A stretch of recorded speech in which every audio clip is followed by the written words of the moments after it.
Halo guys, berjumpa lagi dengan Kikoto. Sekarang kita akan bahas lagi soal prediksi tes karakteristik pribadi atau TKP edisi 17 September 2021. Seperti biasa kita akan bahas banyak 19 buah soal yang sudah disesuaikan dengan FR atau soal-soal ujian beberapa hari yang lalu. Dan saya ingin ingetin kepada teman-teman yang baru bergabung di channel ini, silahkan klik tombol subscribe dan nyalakan tombol notifikasinya karena saya akan upload video short sebanyak 3-5 video setiap hari dan video long format seperti ini sebanyak 1 kali untuk 2 hari atau 1 kali sehari. Dan saya ingin video ini nggak terlalu panjang biar teman-teman nggak bosen juga. Jadi kalau misalnya teman-teman ngerasa penjelasan saya belum maksimal atau teman-teman ada yang ingin ditanyakan lagi, silahkan langsung aja komen di bawah ya. Sekarang kita langsung mulai pembahasan soal prediksi TKP-nya. Let's go. Soal nomor 1, seseorang ingin mengirim hewan ternak melalui pelabuhan, tetapi tidak memiliki surat kesehatan hewan yang dipersyaratkan. Setelah dilakukan pemeriksaan, ternyata hewan tersebut merupakan pembawa penyakit menular dan harus dimusnahkan. Saya akan titik-titik. Nah, ini jawabannya yang paling tepat itu D ya, menginformasikan kepada pemilik hewan ternak bahwa hewan tersebut harus dimusnahkan dan tidak bisa dikirim. Jadi, meskipun orang itu tidak membawa surat kesehatan hewan, artinya dia melanggar kayak gitu, tapi kalian tetap harus memberikan pemberitahuan sebelum hewan itu dimusnahkan gitu. Jadi nggak boleh langsung dimusnahin aja kayak yang ada di yang A ini nggak bisa. Kemudian yang B juga nggak bisa karena kan katanya ini langsung memusnahkan hewan dan mengupayakan ganti rugi juga ini bukan kewajiban kalian, jadi kalian nggak perlu ganti rugi. Kemudian yang opsi nomor C itu menginformasikan kepada atasan itu nggak perlu, itu menunjukkan bahwa kalian orangnya tidak kompeten dalam melaksanakan tugas kalian karena itu adalah tugas kalian kan, jadi nggak perlu lapor ke atasan karena SOP-nya sendiri sudah jelas. Sementara untuk yang opsi E sendiri itu meminta kepada pemilik untuk membawa kembali itu juga nggak benar karena sudah jelas hewan ini terkontaminasi penyakit sehingga harus dimusnahkan, tapi kalian harus beritahu dia. Soal nomor 2, saat saya sedang melayani pelanggan, seorang ibu-ibu menyerobot antrian dan meminta pelayanan dengan segera karena dia lelah sudah antri terlalu lama. Sikap saya adalah bla bla bla. Nah, ini jawabannya yang paling benar adalah B, memintanya untuk kembali ke antrian dan tetap melayani sesuai antrian gitu. Jadi tidak ada pembedaan kepada siapapun, mau itu dia udah lama nunggunya karena semua orang juga lama nunggu kan. Jadi kalian nggak bisa membuat perbedaan untuk satu orang karena hanya ingin menghindari keributan gitu. Itu kenapa C nggak bisa. Kemudian mendiamkannya juga nggak boleh karena ya kalian tetap harus menunjukkan keramahan gitu. Terus meminta teman untuk melayani juga nggak bisa karena teman kalian juga punya pekerjaannya sendiri dan kalau misalnya kalian minta teman kalian buat menyelesaikan hal itu, tandanya kalian mendukung ketidaktertiban. Kita lanjut soal nomor 3. Seorang tamu datang untuk meminta pelayanan, tetapi dia tidak membawa syarat-syarat yang lengkap. Padahal dia datang dari tempat yang sangat jauh. Sikap Anda adalah bla bla bla. Nah, ini yang paling tepat itu adalah C ya, berkonsultasi dengan atasan untuk melihat apakah ada kebijakan untuk diberikan pelayanan gitu. Karena kalian nggak bisa terlalu kaku juga, karena untuk orang seperti ini, karena dia berasal dari tempat yang jauh, kasihan kalau tiba-tiba langsung disuruh pulang aja gitu. Kalian coba konsultasi dulu dengan atasan, kalau misalnya ternyata ada kelonggaran, ya berarti kalian bisa lanjutin layanin. Kalau enggak, ya berarti dijelaskan dengan baik-baik gitu. Nah, yang A nggak bisa karena seperti tadi, nggak bisa suruh pulang aja gitu. Yang B juga nggak bisa melihat syarat-syarat apa yang kurang, barangkali masih bisa diberikan pelayanan, itu juga nggak bisa. Apalagi yang D ya, ini merasa kekurangan itu adalah hal yang biasa, itu nggak bisa. Kemudian yang E langsung berikan pelayanan karena kasihan, itu juga nggak bisa. Lanjut soal nomor 4, suasana di lingkungan tempat saya tinggal memanas karena adanya perbedaan dalam pandangan politik. Sering terjadi perdebatan antara warga yang membuat suasana bertetangga menjadi tidak nyaman. Yang saya lakukan adalah bla bla bla. Nah, ini yang paling tepat itu adalah C ya, mencari cara supaya suasana lingkungan kembali kondusif gitu. Jadi itu menunjukkan kalian punya inisiatif bagaimana untuk meredam suasana itu menjadi lebih adem lagi gitu. Kalau cuma mengingatkan itu nanti akan menimbulkan permasalahan baru. Kemudian mengubah pandangan mereka juga ya itu nggak mungkin lah ya. Terus menahan diri untuk tidak terlibat, ini tanya kalian terlalu cuek. Kemudian yang tidak terpengaruh ini yang nomor E juga gitu. Terlihat terlalu cuek. Soal nomor 5, sebuah wedding organizer, saya mendapatkan klien yang meminta pernikahan dalam budaya asal mereka yang sepertinya susah untuk mendapatkan baju dan alat-alat lainnya karena sangat jauh dari tempat saya tinggal. Yang saya lakukan adalah bla bla bla. Nah, ini yang paling benar itu adalah C ya, memenuhi semua permintaan mereka untuk menggunakan budaya asal mereka dalam pernikahan. Jadi itu menunjukkan profesionalisme kalian gitu. Jadi kalian harus tetap melayani dan ya bagaimana caranya ya kalian pikirkan di belakang kayak gitu. Kalau misalnya yang A menyarankan mereka untuk menggunakan baju adat tempat tinggal yang sudah ada itu ya nunjukin banget kalian itu nggak profesional gitu. Apalagi kalau misalnya menggunakan pakaian nasional padahal dia pengennya budaya adat dia kan. Sementara opsi yang E itu menunjukkan bahwa kalian itu ya orangnya kayak kurang profesional lah, kurang komit dengan pekerjaan kalian. Kemudian yang D memenuhi semua permintaan mereka untuk menggunakan budaya, ini salah karena ya ada embel-embel harus dipersiapkan oleh mereka gitu. Lanjut soal nomor 6, dalam sebuah rapat RT diusulkan supaya seluruh warga kerja bakti membantu dalam pembangunan gedung pertemuan RT yang sedang dikerjakan oleh kontraktor berpengalaman. Menurut saya adalah bla bla bla. Nah, ini yang paling benar itu adalah E ya, penting untuk menumbuhkan rasa memiliki warga RT terhadap fasilitas gedung pertemuan tersebut. Jadi dengan adanya keikutsertaan warga juga di dalam proses pembangunan tersebut, kalau misalnya terjadi apa-apa, kalau misalnya ada yang kurang sesuai desainnya, tidak sesuai misalnya hal-hal yang lainnya, itu kalian bisa langsung kontrol gitu. Jadi nggak bisa diserahkan sepenuhnya kepada kontraktor. Soal nomor 7, di perusahaan Anda baru saja memperbarui salah satu perangkat IT guna mempermudah karyawan menyelesaikan tugasnya. Sikap Anda adalah bla bla bla. Nah, nomor 7 ini yang paling benar itu jawabannya A ya.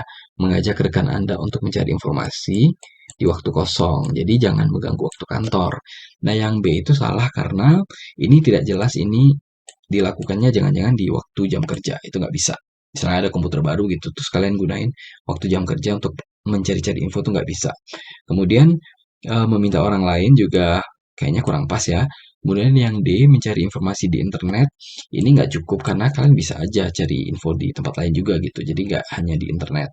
Kemudian yang E itu sepulang jam kantor itu eh, agak kurang pas juga. Lanjut soal nomor 8, Anda melakukan kesalahan fatal dalam tugas karena kurangnya pemahaman tentang teknologi informasi. Yang Anda lakukan adalah, nah ini yang paling benar itu jawabannya adalah E ya.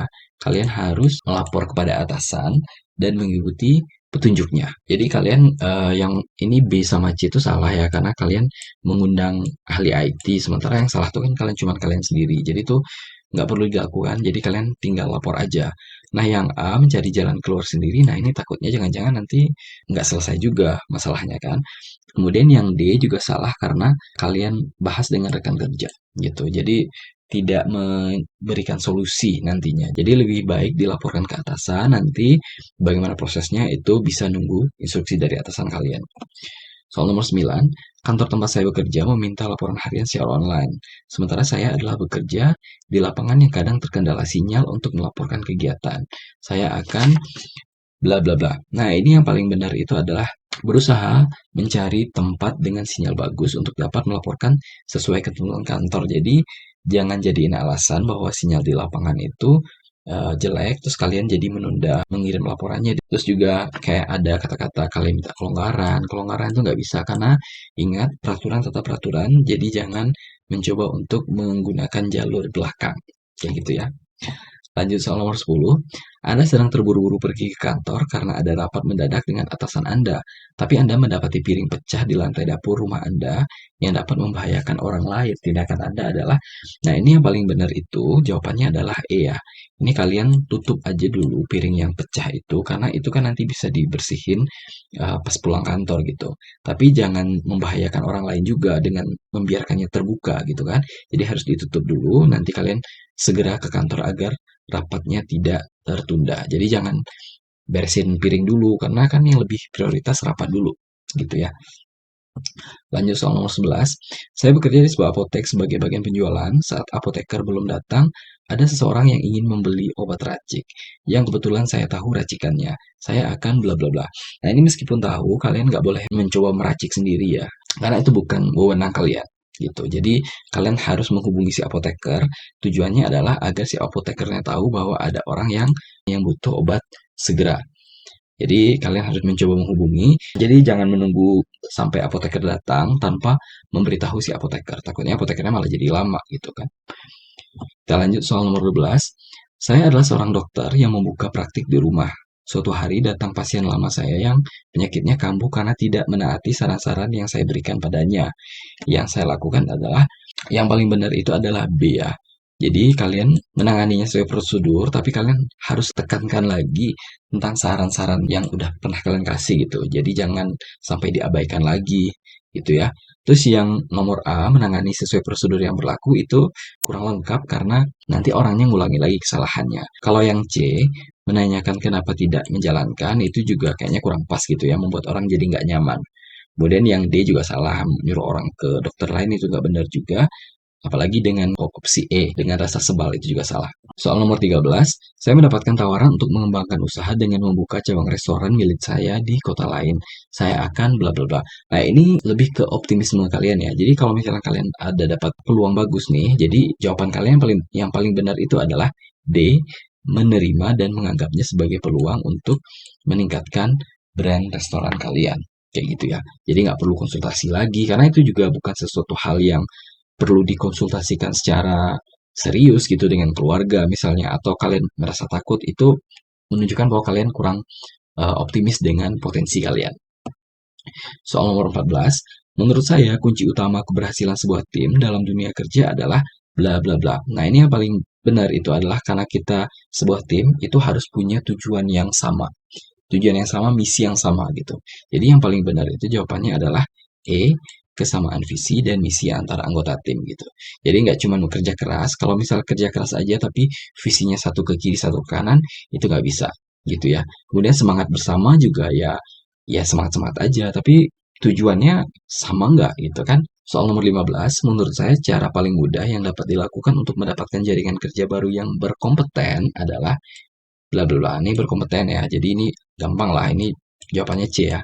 Mencari di lingkup profesional. Jangan cari di tempat keluarga atau di pertemanan dekat gitu. Itu kadang profesinya udah beda gitu. Sehingga kalau misal cari di situ malah malah nggak nyambung nanti. Apalagi kalau misalnya kalian dengan orang yang satu minat aja gitu. Itu jadi kurang pas. Lanjut soal nomor 16. Banyak rekan kerja Anda yang selalu pulang 1 jam lebih awal dari jadwal yang telah ditentukan oleh instansi.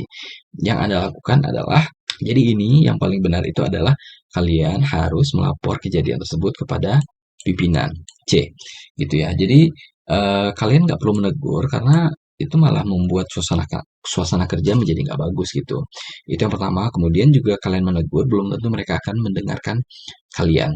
Yang E ya salah lah ya, membiarkan rekan kerja itu melanggar peraturan. Kemudian yang A, pulang pada jam yang telah ditentukan, ya berarti kalian nggak peduli. Sedangkan yang B, mengikuti rekan kerja pulang pada jam yang sama, berarti kalian sama-sama melanggar peraturan.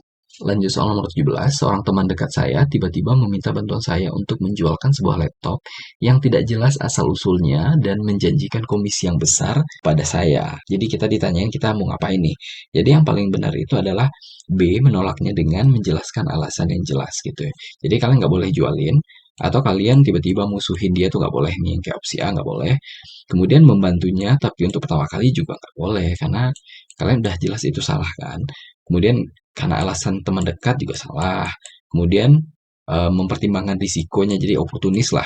Ini juga salah gitu. Jadi kalau risikonya gede ya nggak jadi deh. Tapi kalau risikonya kecil ya kita bantuin, itu nggak bisa juga gitu. Jadi jawabannya B. Soal nomor 18, pada saat membuat laporan pertanggungjawaban, Anda menemukan kelebihan uang yang luput dari perhitungan awal. Apa yang akan Anda lakukan dengan uang tersebut? Nah, nomor 18 ini agak sedikit mengecoh, tapi yang paling benar itu adalah C, membuat ulang laporan dengan teliti. Kenapa ditulis membuat ulang? Karena ini kan katanya pada saat. Pada saat itu berarti laporannya lagi dikerjakan. Pada saat ketemu ada kesalahan angka, ya udah buat ulang aja gitu. Kalian nggak perlu lapor ke atasan karena toh atasan juga belum lihat laporannya kan, gitu. Terus diam saja dan menyimpan uang lebih tersebut itu nggak benar. Berarti kalian menyembunyikan kesalahan. Kemudian kalau misalnya menceritakan kepada rekan itu juga nggak bagus juga. Kemudian bekerja sama dengan rekan untuk merahasiakan, ya itu salah. Lanjut soal nomor 19 atau soal terakhir. Daftar penilaian prestasi kerja saya termasuk dalam 5 terbawah dari seluruh pegawai di kantor saya. Yang akan saya lakukan adalah bla bla bla. Nah, ini akan sedikit rancu atau mengecoh itu terutama untuk opsi C sama D ya. Tapi yang paling benar itu adalah kalian harus bekerja dengan lebih giat dan lebih baik lagi. Kalau misalnya kalian kekurangan, kekurangan ini kan nggak jelas nih kekurangan dalam hal apa gitu.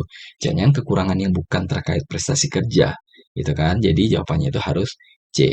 Nah, kemudian kalau A bertanya pada teman cara mendapatkan penilaian prestasi yang baik itu kurang tepat, dan yang B memperbaiki komunikasi dengan atasan itu kurang tepat juga, karena bekerja itu bukan cuma komunikasi, tapi juga bagaimana kalian melaksanakan tugas dan tanggung jawab secara benar dan mencapai tujuan yang diharapkan. Kayak gitu. Jadi mungkin sekian dulu pembahasan kita untuk soal prediksi TKP edisi 17 September 2021 ini. Kalau misalnya teman-teman ada pertanyaan, langsung aja komen di bawah. Dan sekali lagi, saya ingin sampaikan kepada teman-teman, jangan lupa klik tombol subscribe dan nyalakan tombol notifikasinya. Karena saya akan mengupload video short 3-5 video setiap hari, dan video long format seperti ini sebanyak 1 kali untuk 2 hari atau 1 kali sehari. Oke, sekian dulu dari saya. Selamat ujian, semoga sukses, dan see you next time. Have a nice day. Bye-bye.